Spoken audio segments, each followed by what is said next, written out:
ঠিক আছে? এখন ওনার কি হচ্ছে? আঙুল ধরাতে ওনার কি হচ্ছে? স্পষ্টে কি হচ্ছে? ওনার ডিসকমফর্ট হচ্ছে না? জি, ডিসকমফোর্ট হচ্ছে, অস্বস্তি হচ্ছে না? অস্বস্তি বোধ হচ্ছে। কি পেন? এই পেনটা কি? Pain is a discomfort sensation. Discomfort sensation, pain কি? Discomfort sensation. এনি পেন, মাথা ব্যথা হোক, পিঠের ব্যথা হোক, স্পাইনাল পেন হোক, প্যাথোলজিক্যাল পেন হোক, যে কোনো পেনই হোক না কেন, পেনটা কি? Discomfort sensation. কি নাম তোমার ভাই? আমিনুল। হ্যাঁ?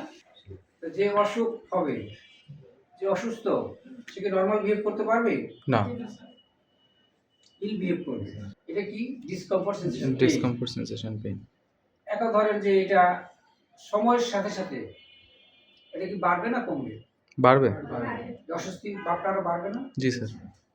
একটা পর্যায়ে তার একটু নামনেস চলে আসবে, মানে একটা অস্বস্তি, একটা যে ঝিঝি ঝিঝি টাইপের চলে আসবে, রক্ত চলাচল কমে যাচ্ছে, আস্তে আস্তে মুভমেন্ট কমে যাচ্ছে। হুম। এটা প্যারেস্থেসিয়া। এটা কি? প্যারেস্থেসিয়া। প্যারেস্থেসিয়া। প্রথম কি ছিল? প্রথমে স্যার ডিসকমফোর্ট, পেইন।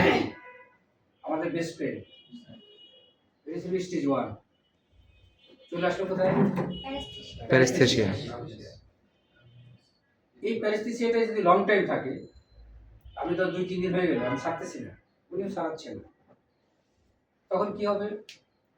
একটা নামনেস চলে আসবে, হেভিনেস, মানে যেটা অবশ অবশ ভাব বলেন, অবশ না, অবশ অবশ ভাব। ঠিক আছে? হেভিনেস, ভারী ভারী হয়ে যাচ্ছে। বুঝছেন তো না? জি স্যার। স্টেজ 3।